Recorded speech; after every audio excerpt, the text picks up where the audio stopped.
बिस्मिल्लाहिर्रहमानिर्रहीम अस्सलाम वालेकुम। मैं हूं मुबशिर अहमद। तो स्टूडेंट्स, आज हम सेकंड ईयर चैप्टर नंबर 18 का एक बहुत ही इंपॉर्टेंट और मज़ेदार सा टॉपिक पढ़ेंगे। ट्रांजिस्टर क्या होता है, और ये बड़ा ही मज़ेदार है। आपको बुक में ना काफ़ी थ्योरी लिखी नज़र आएगी, बड़ा बोरिंग सा टॉपिक लगेगा। मैं आपको आज उतना ही आसान करके पढ़ाऊँगा और उतना ही मज़ेदार करके पढ़ाऊँगा। तो आपको इंशाल्लाह सबसे आसान टॉपिक ही यही लगेगा। तो पूरी थ्योरी को हम बहुत ही छोटे छोटे पॉइंट्स की शक्ल में याद कर लेंगे बड़ी आसानी से। तो आइए फिर समझते हैं कि ट्रांजिस्टर क्या है। तो ये मैं आपके लिए ट्रांजिस्टर लेके आया हूँ। तो ये बहुत छोटी सी डिवाइस है, इसकी ना 3 टांगे होती हैं। मैं दुकान पे लेने गया और वो मुझे कह रहा है 3 टांगों वाला। तो आपने भी याद रखना है ट्रांजिस्टर क्या है, 3 टांगों वाला। तो बहरहाल उन बेचारों को नहीं पता होता। तो ये है, अब ज़रा तवज्जो करें, शायद बहुत छोटा सा है, आपको कैमरे में नज़र पड़ रहा है या नहीं। तो बेटा ट्रांजिस्टर की 3 लेग्स होती हैं। तो ये है ट्रांजिस्टर। तो आइए फिर अब हम इसको समझते हैं कि इसका मतलब क्या है और ये वर्क कैसे करता है। सारी चीज़ें मैं आपको बताता हूँ। तो जी बच्चे, ट्रांजिस्टर का सबसे पहले तो आप लफ्ज़ का मतलब समझें। ये 2 लफ्ज़ों से मिलके बना है। एक तो लफ्ज़ है TRAN। ट्रान का मतलब ये किससे निकला है, ट्रांसफर से, ट्रांसफर। और रजिस्टर का लफ्ज़ किससे निकला है, रजिस्टर। तो लो जी, ट्रांजिस्टर का मतलब पता चल गया। It is a transfer of register. ये तो ऐसी डिवाइस है जो रजिस्टर को ट्रांसफर करता है, मुंतकिल करता है। यानी कि लो रेजिस्टेंस से हाई रेजिस्टेंस को या हाई से लो में। तो रजिस्टर की रेजिस्टेंस की जो ट्रांसफर है ना, मुंतकली है। तो ऐसी डिवाइस जो रजिस्टर को ट्रांसफर करती है, रेजिस्टेंस को ट्रांसफर करती है, ऐसी डिवाइस को ट्रांजिस्टर कहते हैं। तो बेटा जरा तवज्जो करें आप लोग। ट्रांजिस्टर की 3 टाइप्स होती हैं, हमारी बुक में डिस्कस नहीं की गई। आपने परेशान नहीं होना, मैं पढ़ाऊंगा वही जो आपकी बुक में है। तो अलबत्ता सुन लें थोड़ा सा। ये ट्रांजिस्टर की 3 टाइप्स हैं, BJT, FET और MOSFET। अब BJT का मतलब क्या है, बाइपोलर जंक्शन ट्रांजिस्टर। और FET का मतलब क्या है, फील्ड इफेक्ट ट्रांजिस्टर। और MOSFET का मतलब क्या होता है, metal oxide semiconductor field effect transistor. तो ये देखो ना, FET है। तो ये इसका एक एडवांस वर्जन है जिसमें गेट, ड्रेन, ये मुख्तलिफ चीज़ें होती हैं जो कि हम हायर इंजीनियरिंग लेवल पे भी पढ़ते हैं। तो बहरहाल आपकी हद तक तो हम याद रखेंगे। फील्ड इफेक्ट ट्रांजिस्टर को यूनिपोलर ट्रांजिस्टर भी कहते हैं, और BJT ट्रांजिस्टर को बाइपोलर। ये यूनिपोलर है, ये बाइपोलर है। इसमें सिर्फ मेजॉरिटी चार्ज कैरियर होते हैं, और बाइपोलर में बाई का मतलब भी 2 है। इसमें मेजॉरिटी और माइनॉरिटी दोनों चार्ज कैरियर होते हैं।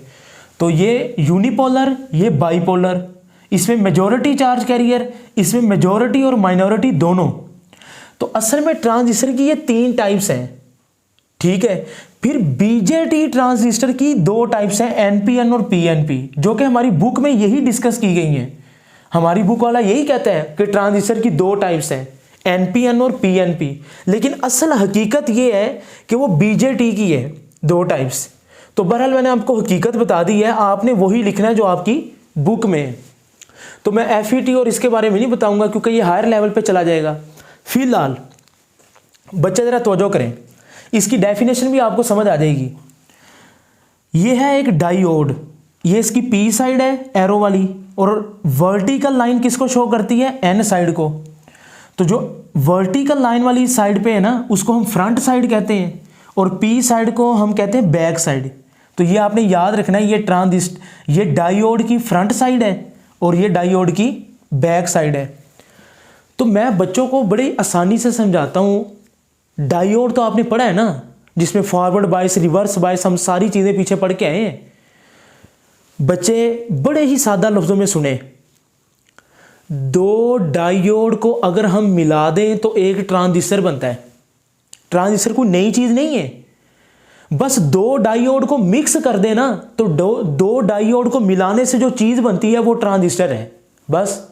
अच्छा सर ठीक हो गया, 2 डायोड को मिलाना है, कैसे मिलाना है, या बैक से बैक साइड मिला दें या फ्रंट से फ्रंट मिला दें।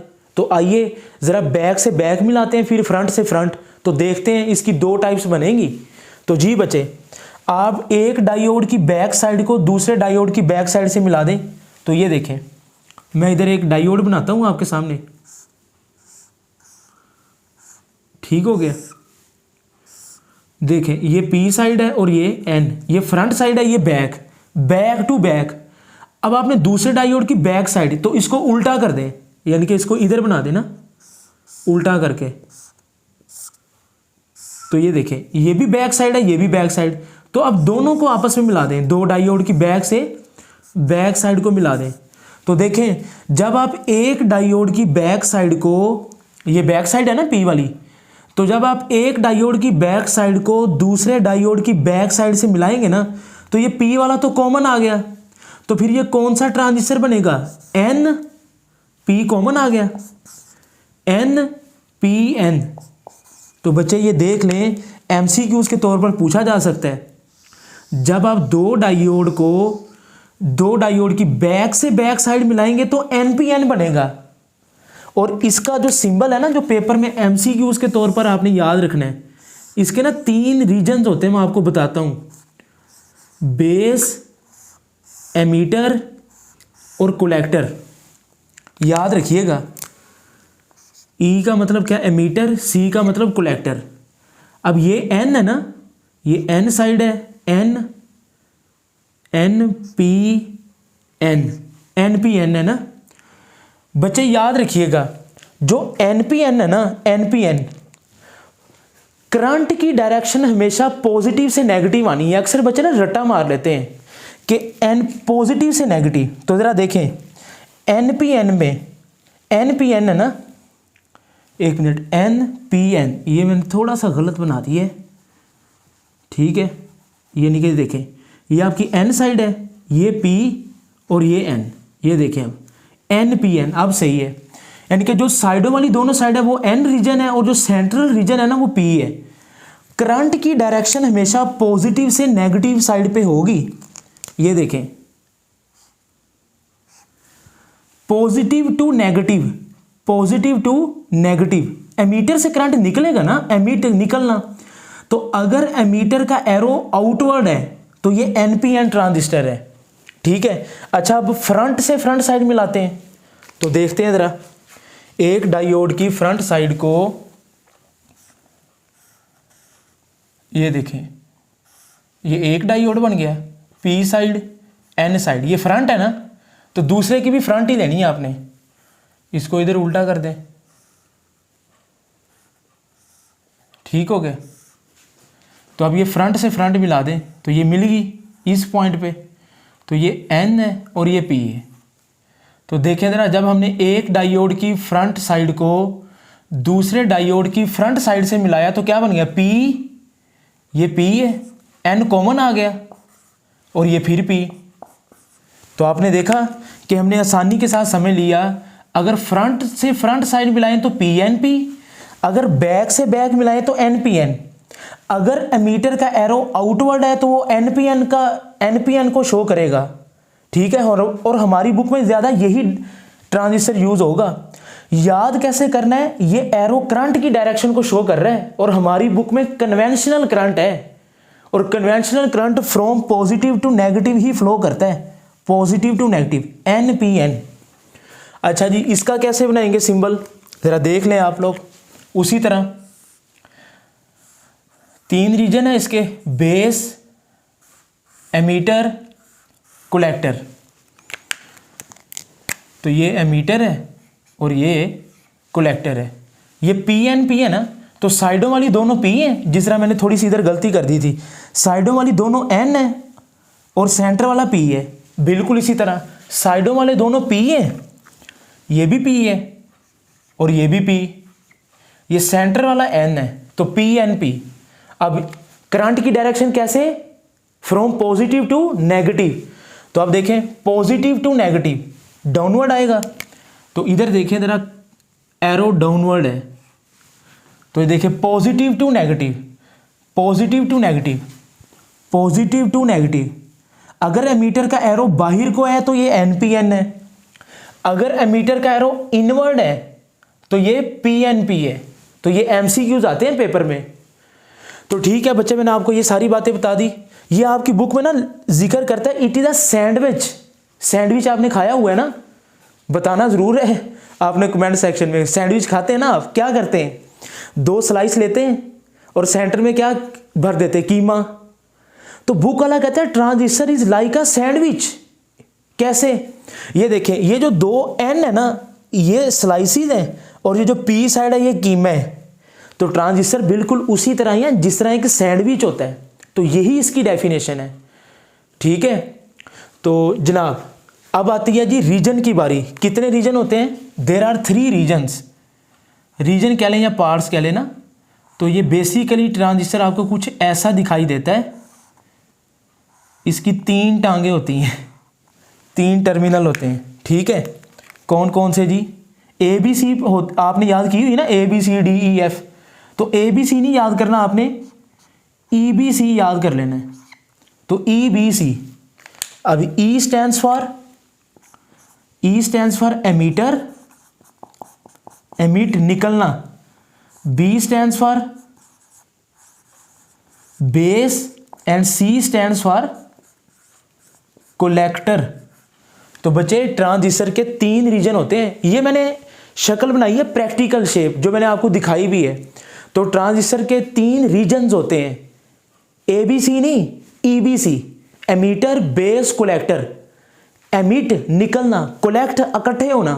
तो इलेक्ट्रॉन एमीटर से निकलेंगे, कोलेक्टर में इकट्ठे होंगे। तो सेंटर वाला रीजन बेस है। तो ये आपको पता चल गया।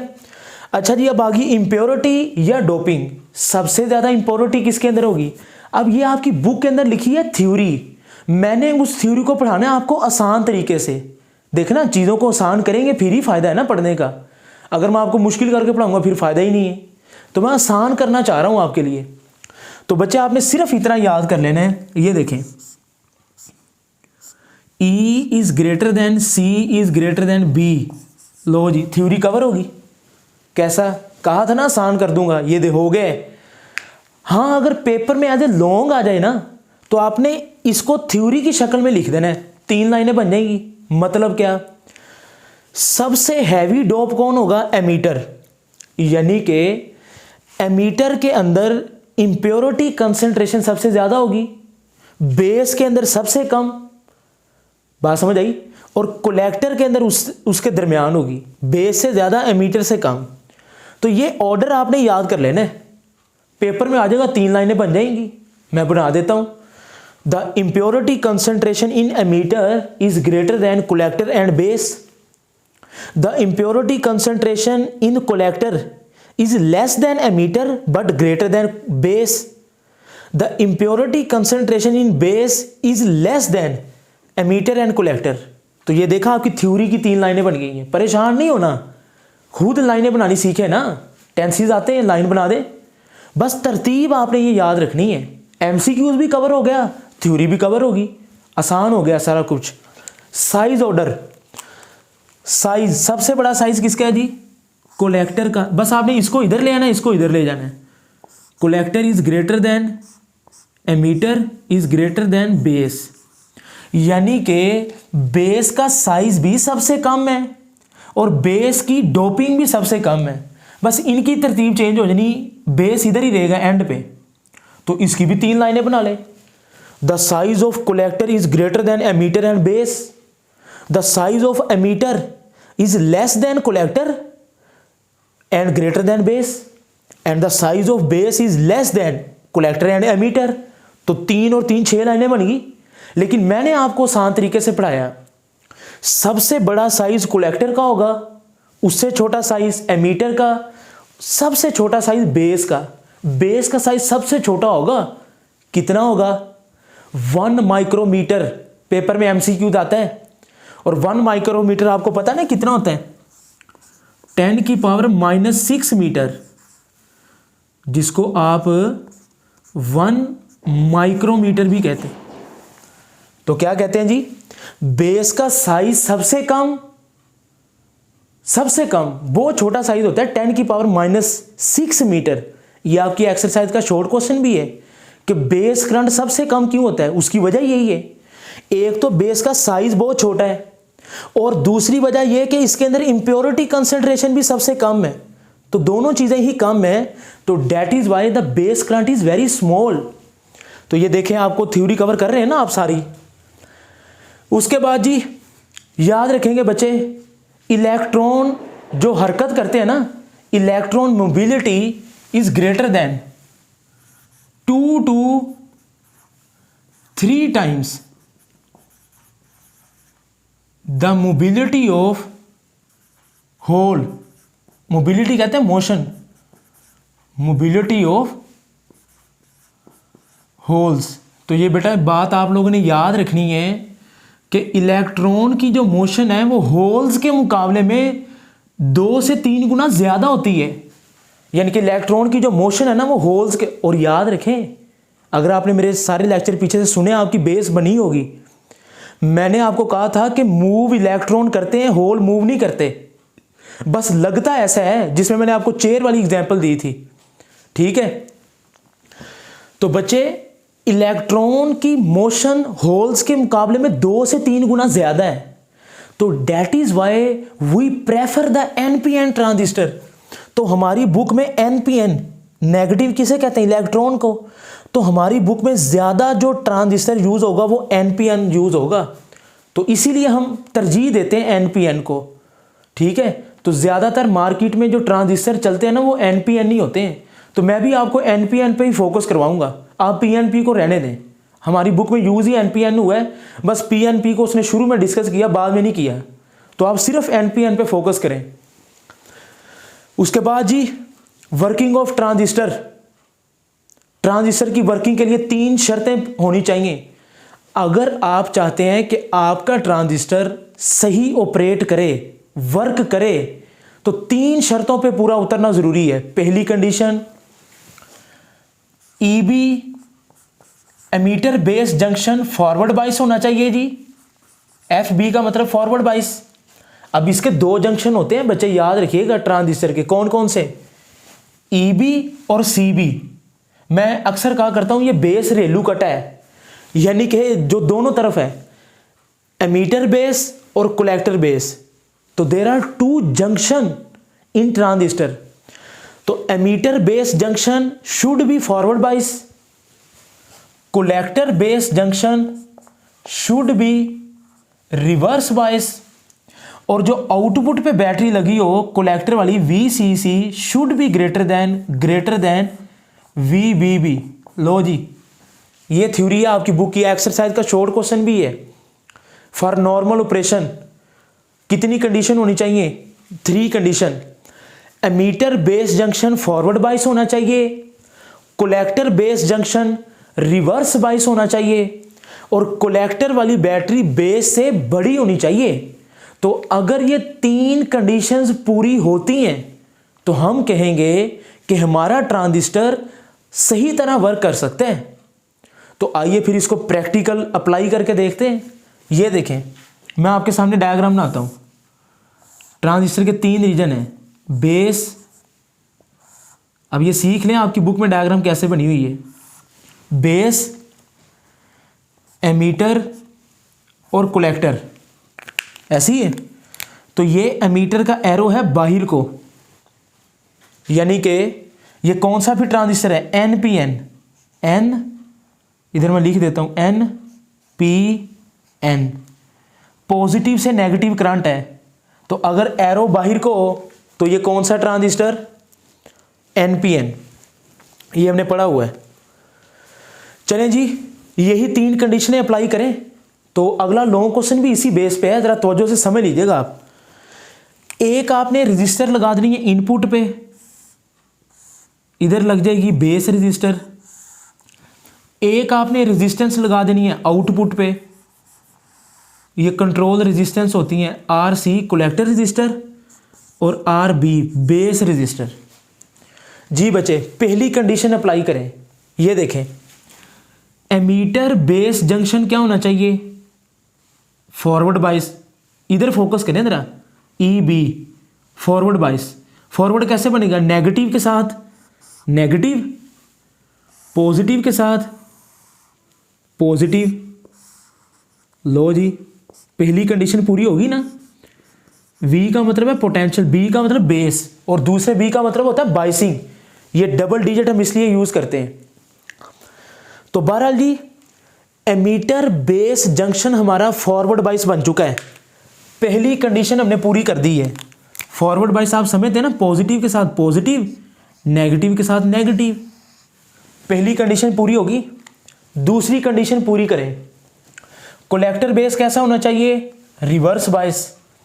तो ये कलेक्टर बेस है, तो जरा देखें, रिवर्स बाइस, नेगेटिव के साथ पॉजिटिव और पॉजिटिव के साथ नेगेटिव। लो जी, दिस इज VCC। दूसरी कंडीशन भी पूरी होगी। ये जो कलेक्टर बेस जंक्शन है ये रिवर्स बाइस बन चुका है, नेगेटिव के साथ पॉजिटिव, पॉजिटिव के साथ नेगेटिव। तो ये बन गया रिवर्स बाइस। इधर मैं लिख देता हूं RB। तो आपने देखा कि ये वाला हिस्सा फॉरवर्ड बाइस बन गया और ये वाला रिवर्स बाइस। फॉरवर्ड बाइस में रेजिस्टेंस कम होती है, रिवर्स बाइस में रेजिस्टेंस ज़्यादा होती है। तो low to high resistance, transfer of resistor, यही तो है मुंतकली। तीसरी शर्त क्या है? ये आउटपुट पे जो बैटरी लगी है ये बड़ी होनी चाहिए इस बैटरी से, VCC ग्रेटर देन। तो तीसरी शर्त पूरी नहीं हुई, इसको करें। तो ये देखें, मैं क्या करता हूं, इधर बड़ी बैटरी लगा देता हूं, पॉजिटिव नेगेटिव, ठीक हो गया। तो दिस इज VCC। ये वाली बैटरी बड़ी होनी चाहिए बच्चे, ठीक हो गया। अगर ये वाली बैटरी बड़ी होगी, ये छोटी होगी, तो फिर तीसरी शर्त भी पूरी हो जाएगी। तो आपने देखा कि मैंने तीनों कंडीशंस को बारी बारी आपको अप्लाई करके दिखाया। तो अगर एरो इनवर्ड होगा तो फिर PNP बन जाएगा, जाहिर बात फिर उसके हिसाब से। तो आपने परेशान नहीं होना, सिर्फ यही याद करना है, NPN। आगे सारा यूज भी NPN ही होना है लॉन्ग क्वेश्चन में। Transistor as an amplifier, transistor as an switch, इसके 2 यूजेस हम पढ़ेंगे। तो ये इसको नोट करें जी। फिर मैं आपको इसके 3 मोड्स और करंट फ्लो पढ़ाता हूं।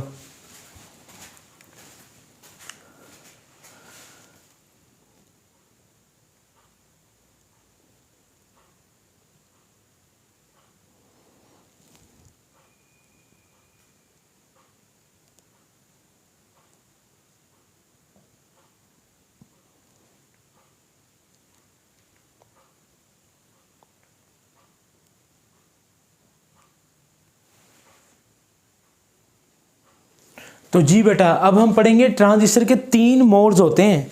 कौन कौन से? पहले मोड को हम कहते हैं एक्टिव मोड,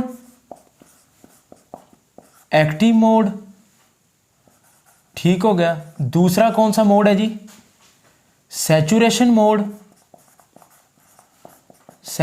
मोड, ठीक है।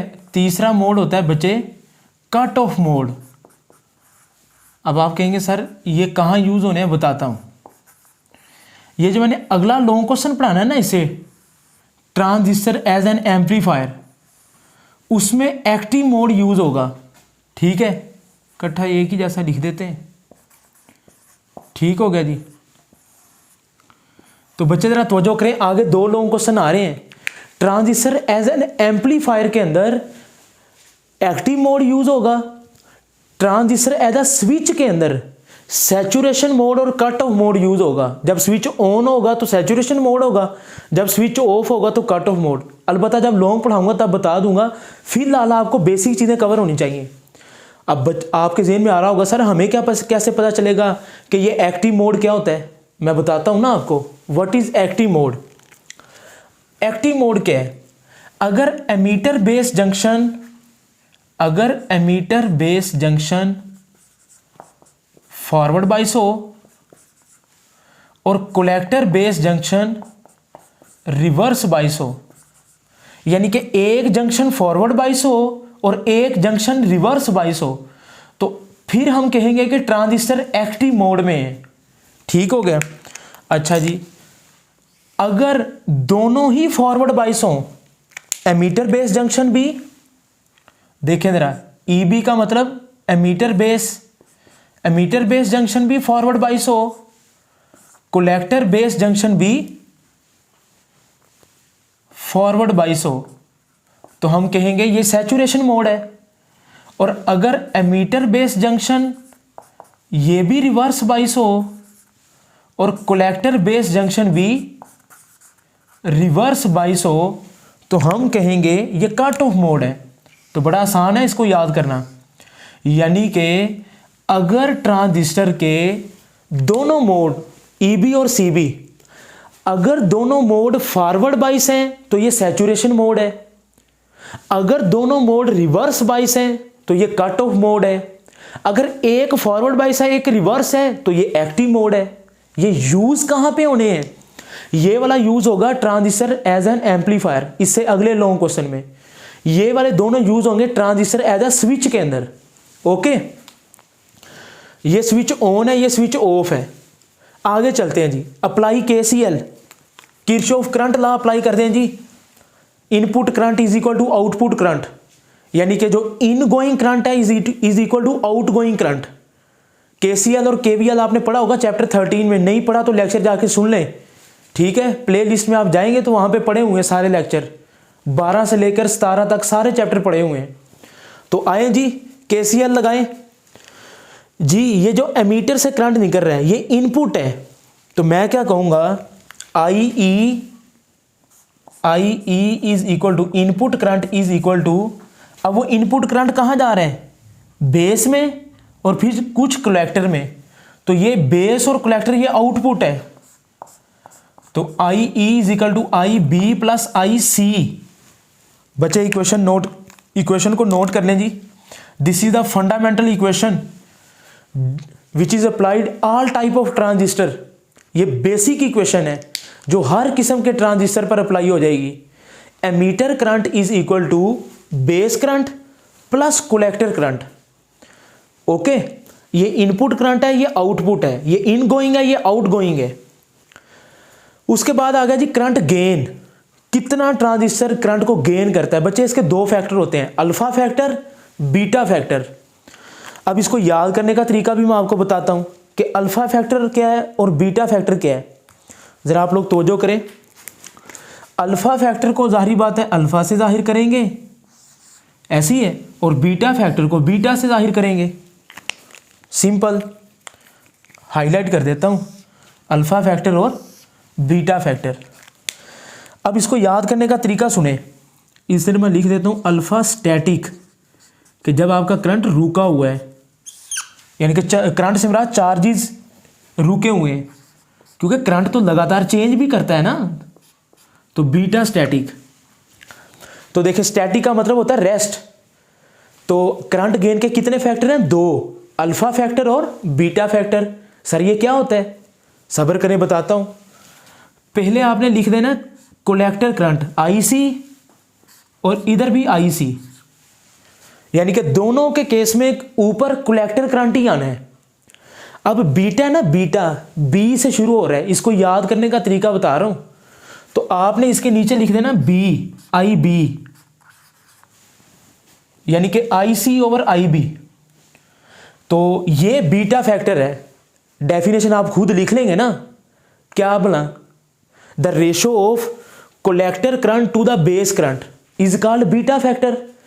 अब कलेक्टर करंट को बेस से डिवाइड करेंगे तो ये बीटा फैक्टर है। अगर एक ही रह गया ना, अब अगर एमीटर करंट से डिवाइड करेंगे आई ई से तो ये अल्फा फैक्टर है। और बच्चे याद रखेंगे ये फार्मूला तब लगेगा I C over I E, I C over I B, जब आपका चार्ज रेस्ट पे है।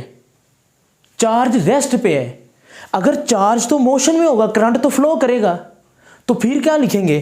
फिर हम उसको कहेंगे अल्फा डायनामिक। डायनामिक कहते हैं मोशन में। तो सर फिर फार्मूला चेंज हो जाएगा? नहीं, चेंज नहीं होगा। बस आपने डेल्टा का साइन लिख देना है, delta I C over delta I ई।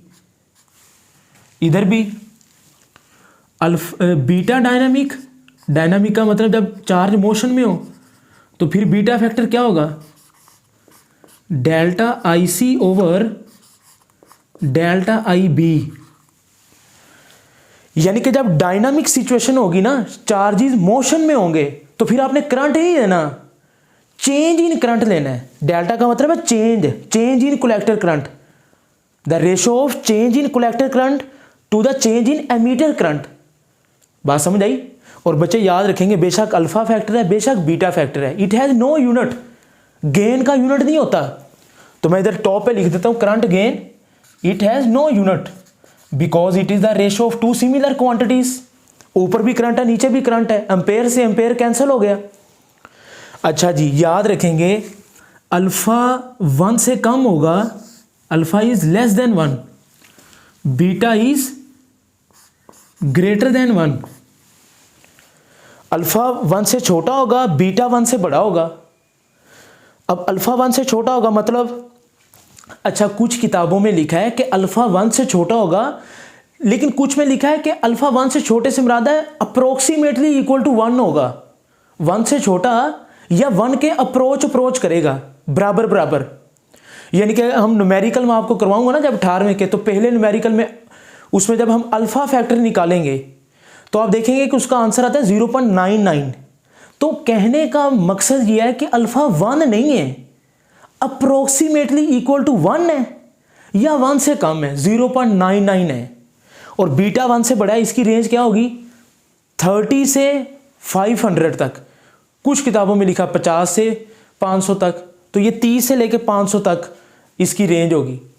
और एमडी कैट में अक्सर ये ऑप्शन पूछा जाता है, तो अगर आपको बीटा दे दिया जाए तो आप अल्फा कैसे निकालेंगे, अल्फा दे दिया जाए तो बीटा कैसे निकालेंगे। इसके प्रूव हैं, लेकिन मैं प्रूव नहीं करवाऊंगा, सिर्फ फार्मूले बताऊंगा, क्योंकि हमने तो एमसीक्यूज तैयार करने हैं ना, तो मैं क्यों आपको मुश्किल में डालूं।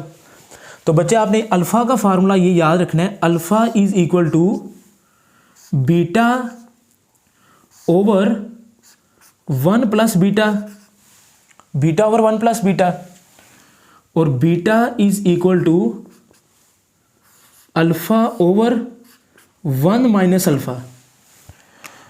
तो ये दो आपने, मैं इधर लिख देता हूं ताकि आप परेशान ना हो। Alpha is equal to beta over 1 plus beta, ठीक है। तो ये आपने एमसीक्यूज याद करने हैं, ठीक हो गया। जब आपने स्टैटिक करंट गेन निकालना है तो सिर्फ करंट की वैल्यू लेनी, जब चार्जेस मोशन में है तो करंट नहीं, फिर चेंज इन करंट, अल्फा 1 से छोटा, बीटा 1 से बड़ा। तो ये देखें, ये वाला फार्मूला यूज करके ना alpha is equal to beta over 1 plus beta, यानी कि अगर आपको बीटा की वैल्यू दे दी जाए तो आप अल्फा निकाल सकते हैं, और अगर आपको अल्फा की वैल्यू दे दी जाए तो बीटा की वैल्यू निकाल सकते हैं। फार्मूले आपने याद करने हैं, एमडी कैट में अक्सर पूछे जाते हैं ऑप्शन के अंदर। इनका प्रूफ है 2-2, 3-3 लाइनों का, कोई बड़ा नहीं है, लेकिन मैं नहीं करवा रहा, बस आप फार्मूले याद कर लें, ठीक है। तो ये हाईलाइट आप लोगों ने कर लेना है, ठीक है बच्चे। तो आई होप कि ये अल्फा फैक्टर और बीटा फैक्टर भी आपको समझ आए, और वो करंट की बेसिक इक्वेशन भी आपको समझ आई। 3 मोड, ठीक है, वर्किंग के लिए इसकी 3 शर्तें, उसको हमने अप्लाई किया। इम्प्योरिटी, डोपिंग, साइज ऑर्डर, इसके 3 रीजन हैं, 2 इसकी टाइप्स हैं, ठीक है। फिर ये सारी बातें मैंने आपको बताई। बच्चे मैं उम्मीद करता हूँ कि आपको लेक्चर आज का अच्छा लगा होगा।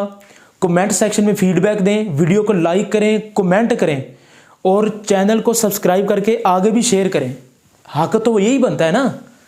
तो मुबशर अहमद को दें इजाज़त, दुआओं में याद रखें, अपना बहुत सा ख्याल रखें। अल्लाह हाफिज़।